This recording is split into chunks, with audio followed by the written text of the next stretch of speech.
Well, despite my ability to play them decently, I have a pretty big fascination with fighting games.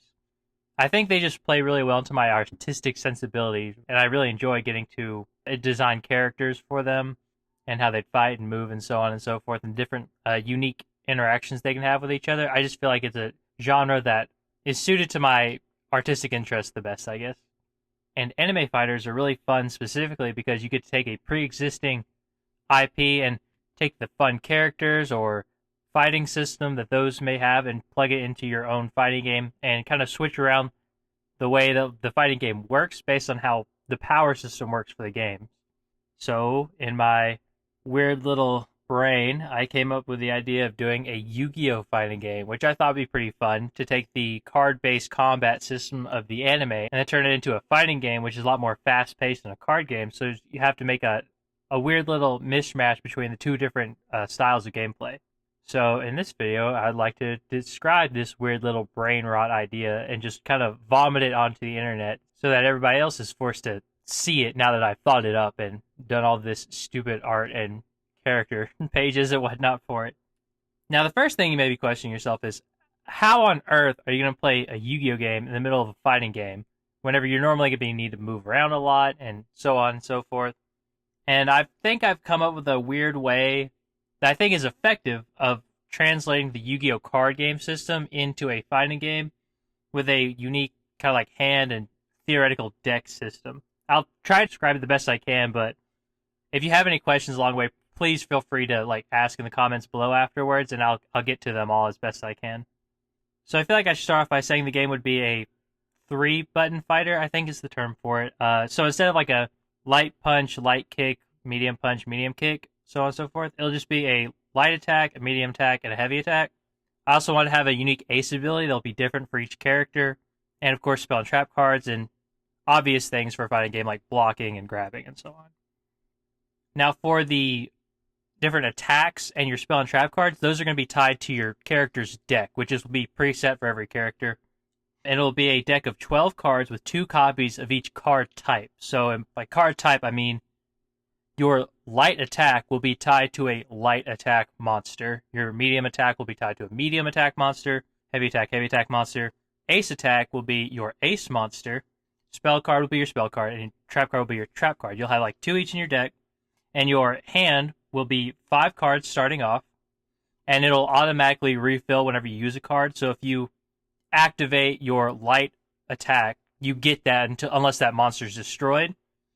So it'll go from your hand to your theoretical field, which means you'll be able to use it as freely and attack as much as you please. And you'll automatically draw a new card from the top of your deck. Your light attack, medium attack, and heavy attack monsters will all act as just standard, light, medium, and heavy attacks. You'll need them. If you don't have them, you won't be able to attack, but you'll still be able to block, which I think would be fun if you still had like a little animation for a block monster, but I don't want to tie that to the deck system. Your ace ability will be different per character. It'll be depending on the ace monster specifically, and I'll get into those whenever discussing each character. And the spell and trap cards will have unique abilities. I want spells to be more like instantaneous abilities, whereas traps is something you have to set, and under the right specifications, it will activate. Grabbing will also just you'll just do that as the duelist. No monster required for that one.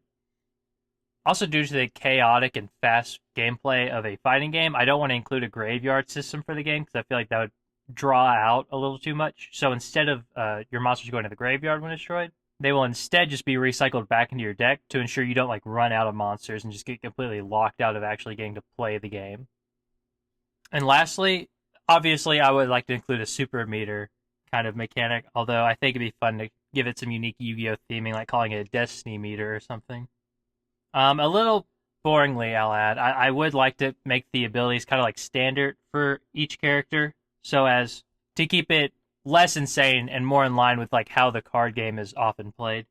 So you can use 1 meter of your super meter to draw an extra card from top of your deck, making your hand have 6 cards in it, and you can do that as much as you want, I guess. As long as you have the meter for it, obviously. 2 meters, you can upgrade your ace to its evolved form with a new ability, so this will be your ace evolution. And for 3 meters, you can summon your boss monster, which will either act as a big final attack or an evolution depending on the character you're playing.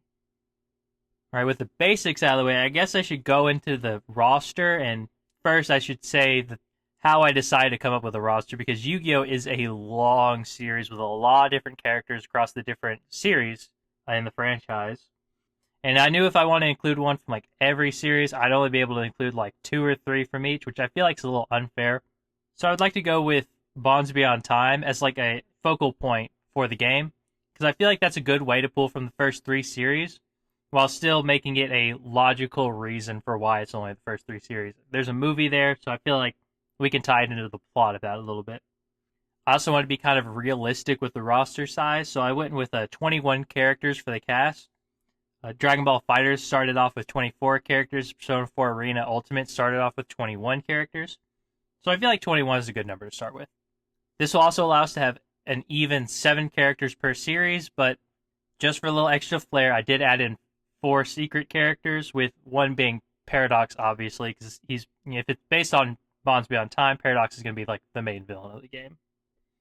All right, and with all that being said, I think I'm ready to go ahead and get to the cast, and we'll go ahead and start in order of series. So we'll start with Duel Monsters. All right, our first character for Yu-Gi-Oh! Duel Monsters is going to be Yami Yugi. Yami Yugi's ace is just going to be Dark Magician. Pretty obvious, I feel like. I just want to give it the basic ability to destroy all trap cards on the field, including your own, so you can use this for unique effects if you'd like.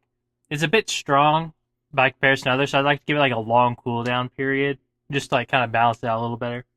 For his regular attacking monsters, for his heavy, I'd like to go with Summon Skull. His medium monster should be Dark Magician Girl, and his light monster would be Karibo. I feel like that's like a good spread of his iconic monsters that fit his deck's theme the best.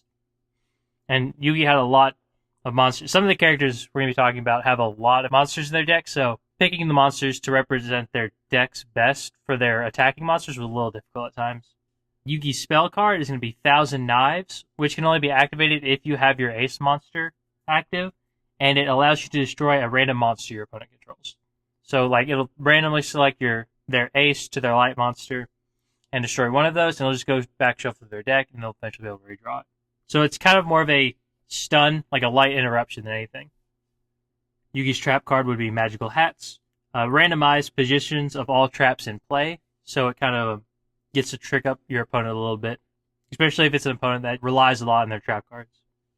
For Yugi's Ace Evolution, I would like for it to be Dark Magician the Dragon Knight, which keeps its same ability to destroy traps on the field, but it also gains immunity to destruction by spell and trap effects.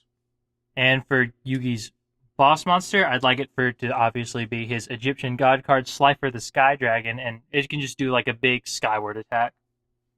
Next, Seto Kaiba. Obviously, his ace is going to be Blue Eyes, which I want to give it a similar ability to Yugi's, where it destroys a random monster your opponent controls. But again, I'd like to give it a long cooldown charge.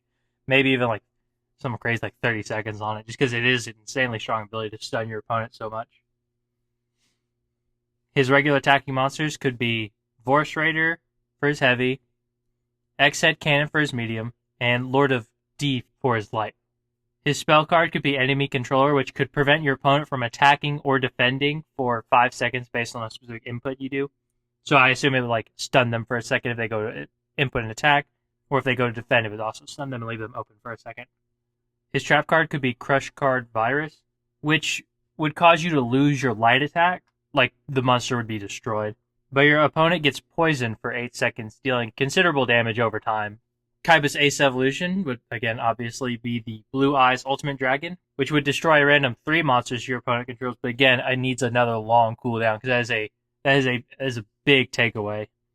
And lastly, Kaiba's boss monster could be Obelisk, which I would just give it a really big overhead punching attack. Alright, now on to Joey, and I think his cards were kind of a little bit more difficult to pin down specifically, because he has a lot of different varied amount of cards he uses in his deck. Starting off his ace, I want to go ahead and just make it Red Eyes Black Dragon, and I just want to give it a big fireball attack to shoot out. It deals considerable damage, but still just a ranged projectile.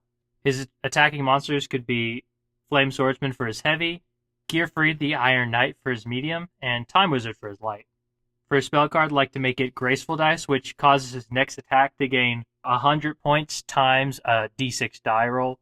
So it's a fun little gambling randomized ability, which I feel like plays into Joey's inclination to use more risk-involved cards.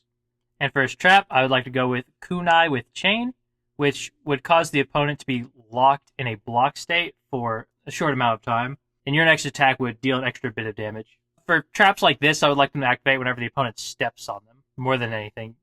I'll have to specify, I guess, whenever we get to them, but most of the time, just assume they activate whenever the opponent steps on them, or if I give some other kind of a description of the ability.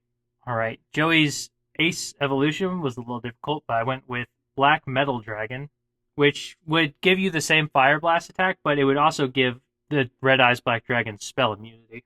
And for Joey's boss monster, I want to go with Gearfried the Sword Master, which would just do a big slashing attack. All right, next we have My Valentine with her ace Harpy Lady Sisters, which I would like to give it the ability to destroy all spells and trap cards on the field. But again, like Yugi's, I'd like to give it a big cooldown. And I really wanted to give her this ability to make it reminiscent of Harpy's Feather Duster, which was such a strong card and banned for so long. For her regular attacking monsters, I'd like Harpy's Pet Dragon as her heavy, Amazoness Chain Master for her medium attack, and Harpy Lady for her light attack. I just felt I wanted to play more into the Amazoness. She also played along with her Harpies. For her spell card, I think Elegant Egotist would make a good spell card for her, and I think the effect would just do a good 3 light attack basic combo. And for her trap, it's a little trickier, since I think it would activate best whenever she steps on it, because it's Mirror Wall, which I feel like activates after, like I said, whenever she steps on it, which would give her a damage immunity state, but it would take away 1,000 life points after a certain amount of time. So slowly, she would have to take more damage, but it would give her immunity to attacks, essentially. So it's kind of like risk-reward system. Her ace evolution could be Cyber Harpy Lady, which would give her a mid-range whip attack, just without the spell and trap card destruction ability, just a big long-range attack. And for the boss, I got a little creative with this one. I had to take some liberties because it's hard to find like a boss that Mai herself would use that wasn't just made up much later, because I try to stick with cards they only use in the anime. I would like to make it Cyber Harpy Lady Sisters, which would essentially be a third evolution and a fusion of the two Bast abilities, giving it a long-range whip attack that also destroys any spell and trap cards it comes into contact with. Now getting to the villains of Duel Monsters, we're going to start with Pegasus and his ace Relinquish, which I feel like would have the obvious ability to steal your opponent's ace. I feel like whenever you would activate Relinquish, it would automatically just destroy your opponent's ace, and Relinquish would become the ace for Pegasus. It's like the best way I can think to put it. For Pegasus normal attacking monsters, we have Manga Ryuran for his heavy, Toon Mermaid for his medium attack, and Dark Rabbit for his light. His spell card could be Mimicat, which becomes one of your opponent's random monsters for a single attack, which I feel like would be fun. And his trap could be Prophecy, which I think was an anime only, I believe. Which would just be a trap that if it was near you whenever your opponent attacked, would automatically become a counter. Pegasus Ace Evolution could be Thousand Eyes Restrict, which would steal an opponent's monster that you choose, and that slot for their monster can't be used. So if you steal their medium attack monster, they can't use a medium attack until your Thousand Eyes Restrict is destroyed. And lastly, for Pegasus, his boss monster, I think it'd be fun to make it Toon World, like the spell card. And for its ability, I'd like it to Toonify the opponent's ace monster, and it attacks them with it. So it's just kind of like a big attack that steals your opponent's ace and makes them attack them for like one big attack. Next up, Yami Merrick and his ace Lava Golem. I feel like its ability could be to replace your opponent's ace, kind of how like it works in the main game in anime. However, whenever they use it to attack, it deals them like a decent amount, so like 500 life points. Merrick's normal attacking monsters could be Death's Guardian for his heavy, Helpomer for his medium attack, and Revival Jam for his light attack. Jam Breeding Machine, I feel like could make a fun spell card for him. And this is the first one that summons tokens, so I'll have to describe that. It would summon small slime tokens, or small jam tokens, that have a little bit of HP, not a lot at all. And tokens will just appear on the stage as kind of hazards, more like obstacles more than anything, because they're not directly going to attack you, but they will. Some will somewhat. It's a case by case basis, really. But the specific jam tokens he summons will just be small They won't be big. You can jump over them, no problem, and they'll have only a little bit of HP. So you can attack them, and they'll pretty much be gone really quickly. His trap kind of works the same, but opposite is that it's metal reflect slime. So I guess it'll just activate it after you set it, and then you just pop it up. It summons a big token with a lot of hit points. So like this will be one that's more of an obstacle because you'll have to destroy it, and the placement of it will be really important because it'll act as kind of a barrier between you and the opponent. It'll be hard to get over. For Merrick's Ace Evolution, I'd like it to just be the Winged Dragon of Ra, which would be like a big burst attack that affects both you and the opponent as like a fun way of showing its ability where you have to sacrifice life points for it to gain attack points. So it'll do a big burst attacks both. And the boss would be Phoenix Mode Ra, which would just do a big like half screen explosion or something crazy like that and deal a ton of damage. And lastly, for Yu-Gi-Oh! Duel Monsters, Yami Bakura, with his ace Dark Necrofear. I would like it to just have a standard, like, normal attack. It's like, I don't know, like an extra heavy attack, essentially. But if destroyed, it will steal your opponent's ace monster, kind of like how Pegasus does. But it has to be destroyed first to activate the ability, based on like how the card actually works. Bakura's normal attacking monsters could be Earl of Demise for his heavy, Headless Knight for his medium, and Man-Eater Bug for his light. For his spell cards, it's going to be a weird one because it'll mess with the amount of copies of a card in your deck, as I stated earlier, whereas there's 2 copies of all of your cards in a deck for 12. In this, I wanted to represent his final like spell and trap card combination that instantly wins the duel. So for his spell cards, it will be I, N, A, and L, which will have no effect, and it will be 1 copy of each in his deck. And his trap card is F. And its effect will activate whenever it's set, essentially, so it'll pretty much be instantaneous. And its effect will go off if you have I, N, A, and L in your hand, and if you pull this off, you just instantly win the match. Again, I feel like this would be a fun way of like having an instant win effect, but it will be incredibly hard to actually pull off. For his Ace Evolution, I feel like Dark Master Zork would be a fun option, and you can just give it its die roll effect equal to its monster destruction ability like it has from the card game. And for his boss, I feel like Zork's true form from the anime, where it just destroys all active cards on both sides, would be a really fun way of showing like how like this is the final boss of Yu-Gi-Oh! In a sense. Alright, and that's all 7 Duel Monsters characters for the base roster. I'll get into the secret characters at the end. And from here on, we can go to my favorite Yu-Gi-Oh! Series, GX. Now moving on to Yu-Gi-Oh! GX. This one was pretty difficult, just like the cast for, considering how many characters are introduced. I definitely know there's one that I didn't include in the base cast or in the bonus secret characters that I will hear about nonstop in the comments. But yeah. But anyways, let's just go ahead and get started with Jaden Yuki. And his ace, obviously, will be Elemental Hero Neos. I want to have it be pretty simple, just pretty much like another extra heavy attack, slow, and I want to give a shield breaking, like a big chop, like on Wrath of Neos. And for Jaden's normal attacking monsters, I wanted to go with Flame Wingman, Sparkman, and Wing Karibo. For his spell, I want to be Neospace, which will summon a random Neospatian to do a random effect based on it. And the trap card would be Hero Signal, which, whenever one of your monsters is destroyed, instantly get 1 back. And I feel like it'd be fun for whenever the animation for it plays, like one of the random elemental heroes shows up to like just, I don't know, pop up for a second. I just want to represent his vast amount of Neospatians and elemental heroes in this, but it was really hard. For his Ace Evolution, I wanted to go with Neos, but it fuses with whatever the last Neospatian summon was, and it will gain an additional effect based on the Neospatian's effect. There's a bunch of them. I think I have them written down. I just don't want to go into them just for the sake of time and brevity. But I have like unique effects based on what they did in the card game.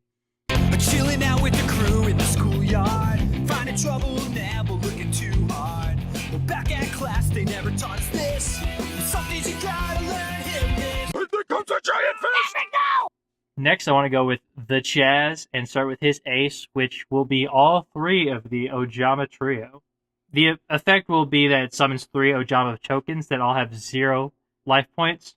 So they'll be destroyed fairly quickly, but they'll make good little like obstacles, especially because I want them to be summoned around the screen at random.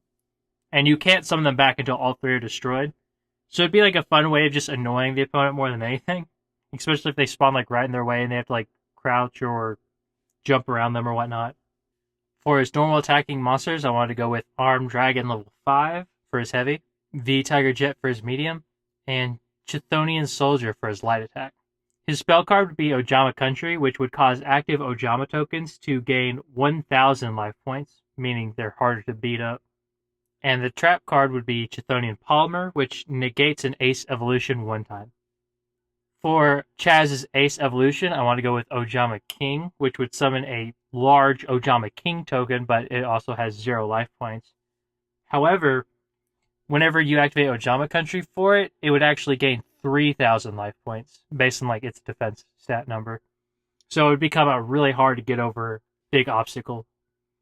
And finally, for Chaz's penultimate boss monster, I wanted to go with Armed Dragon Catapult Cannon, which I just wanted to be a massive, large attack. I know I said I didn't want to use cards that weren't used in the anime, but a literal fusion of the two most powerful parts of Chaz's deck seemed a little too good to pass up, you know?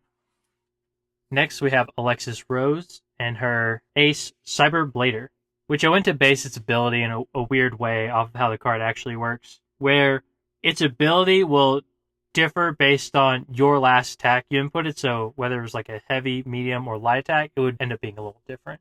After you did a light attack and you do your ace attack, you would get an unbreakable block.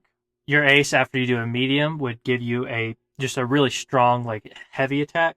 And when you do your ace after a heavy attack, it would cause all trap cards on the field to be negated for a short amount of time.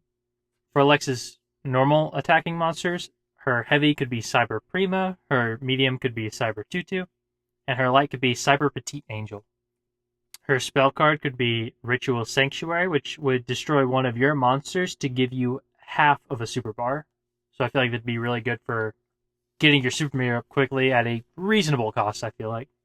And her trap would be Double Passe, which instead of taking your monster's destruction, you would just take damage equivalent to that monster. So a light would deal a little bit of damage, but if your ace or heavy would be destroyed, it'd be a lot more. And her ace evolution could be Cyber Angel Benten. So for Benten's ability, I thought a good way to translate it over would be to give it a mid to short range attack that if it lands wouldn't do any damage outright to the opponent, but it would destroy their monster that they last used, and they would take half the attack of that monster's damage. And for her boss, I want it to be Cyber Angel Dakini, which would just be a really big attack that if landed successfully, would cause your opponent to destroy one monster, but they get to choose the destruction target.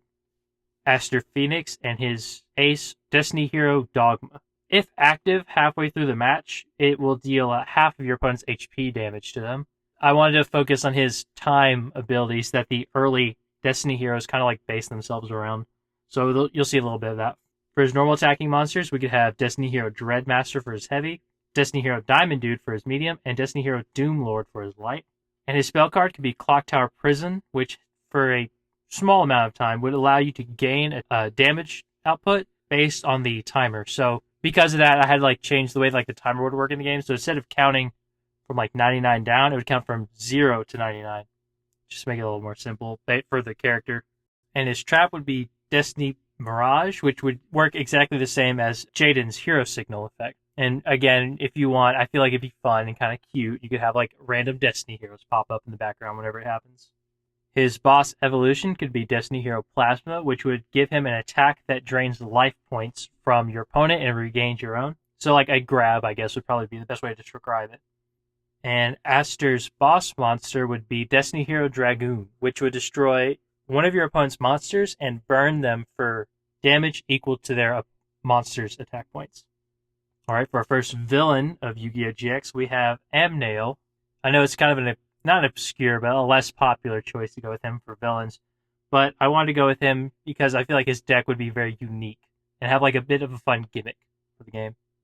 So starting off for his ace, Helios the Primordial Sun, which will be a basic attack that deals 100 life points of damage times the amount of your banished cards. And banished cards will be a gimmick that will show up with his spell trap cards, and it'll work essentially how the grave work works in the main game, where whenever a card is banished, it will not be able to be retrieved at all. It'll pretty much be out of the game. For his normal attacking monsters, his heavy could be Golden Homunculus, his medium could be Rock Spirit, and his light could be Garuda the Wind Spirit. Now for his spell I was referring to, it is Chaos Greed, which banishes one of your monsters. Pretty straightforward. And his trap card would be Macro Cosmos, which all destroyed cards are banished instead while the card is activated. So it'd be another one that could be set and activated pretty much on the same instance, I guess, because it'd be more of a continuous passive effect. So it's another one that's important to keep up for your gameplay, which we'll see some more stuff like that later on. His evolution would be Duo Magistus, I believe it's pronounced. It would be the exact same, but your attack would deal 200 points times your banished cards. And his boss would be Trice Magius, which would be a big blast attack that deals 300 points times all banished cards on the field. Next is Yugioh, starting with their ace, Yugioh, which would just be a basic like counter state she can enter, I feel like. That's like the best way to translate Yugioh's ability, because it's literally just a counter. Her heavy would be Grinder Golem, her medium would be Regenerating Rose, and her light would be Grave Squirmer. Her spell card would be Spell Chronicle, which, after you activate it, the next time your opponent uses a spell, you instantly draw a card.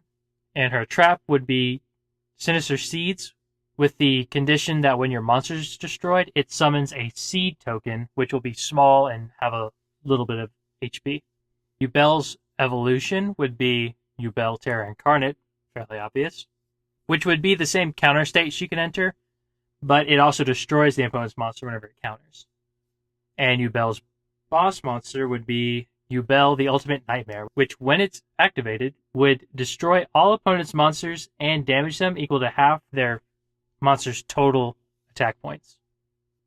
This is a character that, while working on it, I knew would definitely be one that I would not play. I hate playing counter characters in games like this. And our last villain of Yugioh GX, instead of going with the Darkness or Night Shroud or whatever you want to call him, I just went with Truman because we get to see more of his decks and they use more real cards than the Darkness uses in the actual game. So his ace will be Dark Archetype, which will, like Yugioh, be a counter state, but when countered, it becomes the countered move that your opponent used on you, or the opponent's monster. So it's another ability that will copy your opponent's monsters based on whatever it's used on. For his normal attacking monsters, I try to use them based on the different decks used across the 4th season. So his heavy would be Meteor Dragon, his medium would be Volcanic Hammer, and his light would be Horus level 4. His spell could be Axe of Despair, which doubles the Dark Archetype attack you have active, at least for the next time you use it. And the trap would be Draining Shield, which would counter your opponent's attack, and you would gain life points equal to the deficit. His Ace Evolution could be Horus level 8, which would be a big blast attack, but deals no damage, but severe knockback, and negates all spell and trap cards for a short time. And again, it would be one that would have to have like a long cooldown just to prevent players from abusing the massive knockback on it. And for his boss monster, I wanted him to actually like transform into, or like summon Night Shroud of the Darkness, and activate the card Neosphere, which would destroy all spell and trap cards on the hand and field, and be a big attack that halves the opponent's life points. Alright, and that's all for Yugioh GX. Next, we'll get into the last actual series we'll be covering before getting into the bonus characters, which will be Yugioh 5Ds. Our first character is going to be Yusei Fudo, and his ace will be Junk Warrior, which will be a bit of a heavier attack that'll gain damage equal to the amount of light attacks used in your previous combo. This is how I want to translate his ability to like gain the attack points of lower level monsters on your field. His normal attacking monsters would be Turret Warrior for his heavy, Junk Synchron for his medium, and Speed Warrior for his light attack. His spell could be Tuning, which would build double meter for a short amount of time, and his trap would be Scrap Iron Scarecrow, which would summon a small Scarecrow token that's mostly just a deterrent more than anything. Now for his evolution will be his, I think most people would say, actual ace, Stardust Dragon, which I wanted to give it a basic, like, bit of a heavier attack, but I also want to give it ability to auto self-banish instead of whenever one of your monsters would be destroyed. And it would come back after a short amount of time. And for his boss, I want it to be the iconic Shooting Quasar Dragon, which I want to be a massive big laser attack that ignores spell and trap card effects. Now on to Jack Atlas and his ace, Red Dragon Archfiend. I want it to be a big, heavy, slow, shield-breaking attack. I just feel like it's the best way to show his destruction-based ability. For his normal attacking monsters, Strong Wind Dragon for his heavy, Mad Archfiend for his medium, and Dark Resonator for his light, I think work pretty well. His spell could be Resonator Call, which boosts your ace attack speed for a few seconds. It just makes it a little bit more quick and easier to work into a combo or something of the sort. And his trap could be Fiendish Chain, which locks your opponent out of a random attack for a short amount of time. And it's one that I feel like would best activate whenever your opponent steps on it. His evolution could be Majestic Red Dragon, which would be the same as your Red Dragon Archfiend attack, but would also give it immunity to being destroyed. And his boss would be Red Nova Dragon, which would be a giant half-screen unblockable explosion as like a pure symbol of his destructive potential. Next is Zakiza and her ace Black Rose Dragon. I feel like the best way to translate into the fighting game would be a medium range, like whip-like attack that causes one of your opponent's random monsters to become 0 attack for a short amount of time. For her normal attacking monsters, her heavy could be Rose Tentacle, her medium could be Lord Poison, and her light could be Wall of Ivy. For a spell card, Thorn of Malice works well, I think. It would cause you to deal extra chip damage for a short amount of time. Her trap card could be Wicked Rebirth, which would negate ace destruction one time. Her evolution for her ace monster could be Rose Moonlight Dragon, which would lock your opponent out of their ace for a short amount of time after like doing the same whip attack. And I want her boss to be the basic Black Rose Dragon still, but it's nuke effect. So it would destroy all monsters in play. Based on how its actual card on summon, it can just blow itself up. Alright, now onto a weird character. We're going to go with Crow. And his whole deal will focus around black feather counters. He has a basic passive ability that will cause you to gain 1 black feather counter for each 500 life points you lose. And that'll still be a main resource that his deck focuses around. So for his ace Blackwing Dragon, you can remove all black feather counters to half your opponent's damage for 1 times black feather counters used seconds. So this will cause you to take less damage while still being able to build up your counters, but at a decreased cost to yourself. His normal attacking monsters will all be Blackwings, obviously. We can have his heavy be Zephyros, his medium would be Gale, and his light could be Blizzard. His spell card could be cards for black feathers, which would just cause you to instantly gain 1 black feather counter, which I feel like is a pretty good ability. And pretty basic, and allows him to build up without ramming his head into a wall, essentially. And his trap would be Blackwing Booby Trap, which on destruction would cause both players to take 1,000 damage, i.e. instantly giving you at least 2 black feather counters. For his ace evolution and boss, it is really hard because there's really no evolution to Blackwing Dragon, probably because the card kind of fucking sucks in the main game. But for its evolution, I just want to go with Black Feather Up, which would just cause you to instantly gain 3 black feather counters. Pretty fair for 2 bars of meter, I think. That's a pretty decent ability. And his boss would be Feather Dragon Burst, which would be a big attack from Blackwing Dragon, but it would use all of your black feather counters, and it would deal 300 life points per counter. Alright, and because the cast was a little bit more limited in size, I went ahead and just fused the next 2 characters into a duo fighter, so we'll have Leo and Luna as 1 character. So, like, whenever you're going to select character, you can select to start with Luna or start with Leo, depending on which ace you want to start with. That's going to be the main thing, is their ace monster changes, depending on who's active. So, Leo's ace will be Power Tool Dragon, which will be a big attack that doubles in damage if a spell card is used in the past, like, however many seconds. And Luna's ace is Fairy Dragon, which will cause you to gain life points when a spell card is used. And they'll share the set of attacking monsters, so their heavy attack monster would be Gadget Hauler, their medium would be Regulus, and their light would be Morphtronic Selphon. This will also be another character with a weird deck, considering they'll have no trap cards. Instead, they'll have 2 different spell cards and 2 copies of each, so there'll be a total of 4 spell cards in their deck. Leo's spell card will be Power Tools C and D, which will cause your heavy and light attack to be faster, and you'll take half chip damage for a short time. Luna's spell will be Ancient Forest, which will be a continuous ability that causes both players to take 1/4 of the damage that they deal. Instead of an actual evolution to their ace, it'll instead be an ace switch. So This will be the way that in mid-match, if you want to switch from Power Tool Dragon to Fairy Dragon, this is how you do it. And their boss will be Lifestream Dragon, which will cause you to instantaneously gain 4,000 life points and will give you damage immunity for a brief time. Alright, now moving on to the villains of 5Ds, we're going to go ahead and start with Goodwin. And his starting ace will be Moon Dragon Quilla, which will just be a block that allows you to gain life points from the chip damage you would take. His normal attacking monsters would be Oracle of the Sun for his heavy, Fire Ant Ascator for his medium attack, and Soup A for his light attack. His spell card could be Earthbound Immortal Revival, which causes you to gain meter the next time you would gain life points. And his trap could be Offering to the Immortals, which has an effect that will go off after you have taken 3,000 points of collected damage. It will summon 2 tokens, small tokens with 0 HP, and when they're destroyed, you'll gain a 4th meter for each, so whenever they're both destroyed, you'll gain a total of half meter. His ace evolution is Sun Dragon Inti, which will give you a counter instead of a block that deals equal damage. And finally, his boss is Earthbound Immortal, name I can't pronounce. I'm not even going to try that one. It resets character positions and their life points become 1,000. I want to take this more from the anime where it destroys all monsters and causes your opponent's life points to become like 1, which is like a pretty insane ability. But this is a fun way of I think if they can just reset the board, and I want to base his moveset around getting to his Earthbound Immortal as quick as possible. And for the last 5D's character, we have Z1 or Zone. I never got this far into 5D, so unfortunately, this is not my forte, to be fair. His ace will be Time Lord Cephalon, which when one of your monsters is destroyed, it will cause an automatic wide range attack. His normal attacking monsters are all Time Lords, so it'll be Sandaeon, Medaeon, and Gabrion.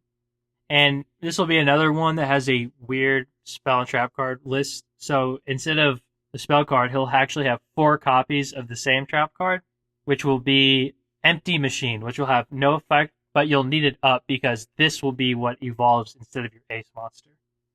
So for your evolution, if you have Empty Machine active, it will evolve into Infinite Machine, which has the continuous effect that whenever your attack lands, you can shuffle an Empty Machine and draw a monster card.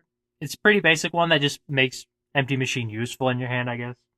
And the boss card is an evolution to Infinite Machine, which if you have Infinite Machine active and you activate your boss, you will activate Infinite Light, which has a continuous effect that your monsters can't be destroyed at all, and you can use your ace attack at will. Alright, that's all the 5Ds cast. Now we can move on to the secret characters. Alright, and for the last part of our character roster, I want to go over some secret characters. There's only 4 in total. I went with 1 for each series, and then Paradox is like the secret boss of the game, or the actual boss, but he's a secret character to unlock later. So starting with Paradox, we have his ace, Paradox Gear. It's a basic AoE ability that creates a small area of effect over the user, and this will play into his other attacks because all of his normal attacking monsters are like the malefic versions of the dragons. So they're incredibly powerful and strong, but he can't attack outside of this AoE. For his normal attacking monsters, he'll have his heavy be Malefic Cyber End Dragon, his medium will be Malefic Rainbow Dragon, and his light will be Malefic Blue Eyes White Dragon. Oh, I forgot to mention the Paradox Gear. It's treated as like a token with the area of effect and a radius around it, and it will have 0 life points. However, with the spell Malefic World, you can cause your Paradox Gear token to gain 1,000 life points. So if you're able to keep pumping in life points through your spell card, you're going to be able to keep it alive and be able to attack from that area. His trap would be Malefic Claw Stream, which when your Paradox Gear token gets destroyed, you get to destroy one of your opponent's monsters at random. His evolution is Malefic Paradox Dragon. It's a big claw swiping attack that will leave an AoE in its wake that lasts for a small time. So this way you'll be able to get your AoEs up quickly, but they won't last long. You'll have to continuously attack with a big slow attack to do it. And his boss monster is Malefic Truth Dragon, which will destroy all of your opponent's monsters and leave the entire screen with an AoE for a reasonably short time frame, so only 10 seconds about. Alright, next for our actually secret characters, starting with dual monsters, we have Yugi's grandpa, Solomon Muto. And he has probably the weirdest deck of all because his ace is going to be 5 cards, and they're going to be each piece of Exodia. I'll only have the head be the one that actually counts as the ace, though, so that will be put into your ace monster slot. And his really only ace effect is that if you have all the parts of Exodia in your hand and the head active, you will instantly win the duel. His normal attacking monsters will be Gaia the Fierce Knight for his heavy, Curse of Dragon for his medium, and Giant Soldier of Stone for his light. His spell could be Multiply, which will randomly place 5 Karibo tokens with only a little bit of HP. This will be like a good stalling tactic until you can build up your Exodia for your instant win effect or whatever win condition you're going for with him. And his trap is Mirror Force, which is a counter that destroys the attacking monster. It will only activate if you're getting attacked near the trap card. His ace evolution is Blackluster Soldier, which causes a strong close range attack, which will be like a wide swipe of the sword. And his boss monster will be Pot of Greed, which just allows you to instantly draw 2 cards to kind of help you get closer to that Exodia win condition. Now, on to GX. This is the one that I know people are going to get mad about, because it's not Zane. I know a lot of people like Zane, he's cool, but I just couldn't pass up the chance for the secret character that's not in the base roster to be Bastion Misawa, because I just find the joke of everybody forgetting the fact that he exists to be too funny to pass up on. His ace could be Water Dragon, which will have the effect to cause a random opponent's monster to do 0 damage for a set amount of time. His normal attacking monsters would be Hyozan Ryu for his heavy, Oxygeddon for his medium, and Hydrogeddon for his light. His spell card could be Bonding H2O, which would cause 1 of 3 status effects based on the attack you input afterwards.